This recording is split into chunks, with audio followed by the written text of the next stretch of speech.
السلام عليكم ورحمة الله تعالى وبركاته داودياشا ku xiran channelka dadweynaha ee YouTube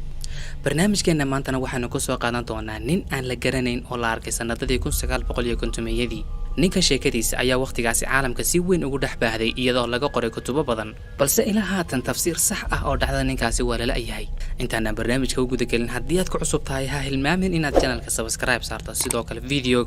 videogana like saar imkana aynu gudagalno barnaamijka وحنا channelka dadweynaha subscribe saar oo ku soo biir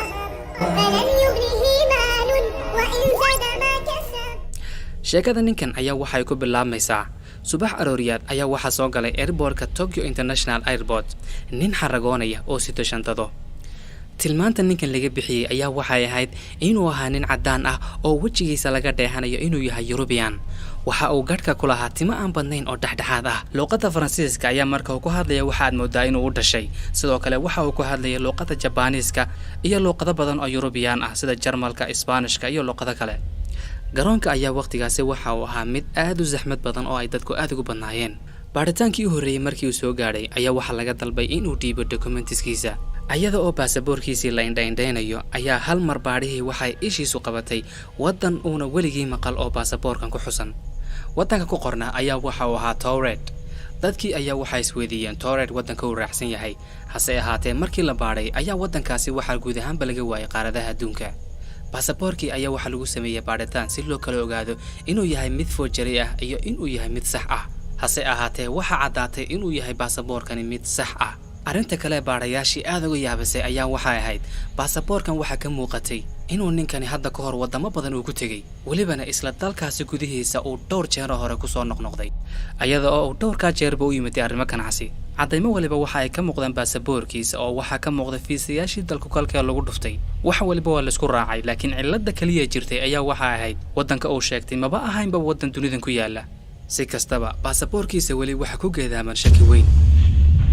ninkan ayaa waxa uu ahaa nin aad u deganaa oo haba yaraatay wajigiisa ka muuqan cabsi iyo shaki dadkii ayaa waxa uu kula dooday inuu wadankiisu yahay wadan jira haddaba mas'uuliyiintii ayaa waxa ay ka dalbadeen inuu wadankiisa ku tuso maapka waxa uu soo saaray wadan yar oo xeeb ah oo ku yaala galbeedka Yurub kaasi oo dhinacyada ku haya Faransiiska iyo Spain hase ahaatee wajiga ninka ayaa waxa ka soo muuqatay cadho badan waxa uu aad ula yaabay inuu wadankiisa ka waayo goobtaasi iyadoo isla markaana uu ku andacoonayay inuu wadankiisu in ka badan 1000 sano oo meeshaasi ku yaalay waxa uuna sheegay inuusan weligii maqal wadan lagu magacaabo Andorra intaas kadib waxa uu yiri waxa aan jeclaan lahaa inaan la kulmo mas'uuliyiin sarsare oo ka socota xukuumadda kuwaas ayaanu si fiican isu fahmi doonaa dalabkiisi ayaa laga ogolaaday waxaana loo koreeyay hotel iyadoo isla markaana la sii dhigay 2 nin oo askar ah oo albaabka horteeda taagnaato ilaalisa ninkaasi waxaana laga dalbaday inuusan meeshaasi ka bixin inta ay hawshiisu dhamaanaysaba arrinkii ayuu si weyn u soo dhaweeyay amarkiina waa uu qaatay sida ay warinayaan nimankii ilaaladu ninkii waxa uu galay maqsinkii sida muuqatayna waxa uu ka galay hurdo habeenkii oo dhan waxa albaabka hor taagnaa 2 nin askarta dibaddana uma uusan soo bixin ninkaasi haddaba ninkii ayaa soo bixiyay albaabka ka soo bixi waayay intaasi kadib waxa gudaha lagu galay maqsinkii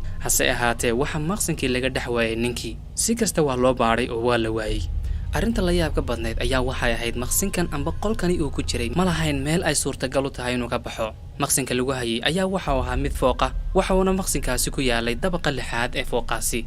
arinta midaasi ka sii la yaabka badneed ayaa waxay ahayd ayagana airportkii waxa laga waayay guud ahaanba dokumentiyadii laga hayay oo baasaboorka kamid ahaa waxa la garan waayay cid qaaday iyo si ay u baxeen waxa la sameeyay baadhitaan xooggan oo lagu baadigoobayo ninkaasi iyo dokumentiyadiisii hase ahaatee baadhitaan waliba oo la sameeyay waa lagu daalay oo waa laga qoostay ninkii arrintiisina waxayba u ekaatay arrin aan weli dhicinba dhacdada ninkan ayaa waxa lagu xusay buugaag badan oo uu ka mid yahay buugga lagu magacaabo Directory of Possibilities haddaba dhacdada ninkan ayaa waxa loo fasiray siyaabo kala gedisan waa takoobaad oo sax ahaanshaha qisadan xoogay midmadow yar ayaa ku jira sababtoo ah looma hayo raad cad oo muujinaya dhacdadan oo inta badan qisadani waxa ay ku qoran tahay buugaagta aragtida labaad ayaa waxa ay leedahay ninkani waxa uu ka soo dhumay ama base uu ka soo halaabay meerayaal kale oo u eg dhulkeenan meerayaashaasi waxa ka mid ah meeraha lagu magacaabo Coruscant waxa uuna ku yimid hab kadis ah aragtida saddexaad ayaa waxa ay qabtaa inuu ninkani ku socdo waqtiga isla markaana uu ninkani ka yimid mustaqbalka ku socoshada waqtiga waa fikrad jirta oo ay dad badan qabaan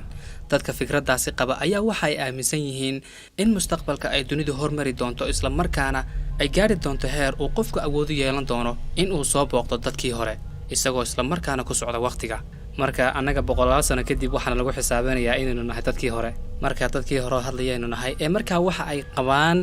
inay magaalada Andorra ay mustaqbalka isu bedeli doonto magaca oo ninkaasi wato ku dhawaad 1000 sano kadib oo waa kay go'aan doonayay in magaaladiisa ilaa 1000 sano lagu magacaabo Toore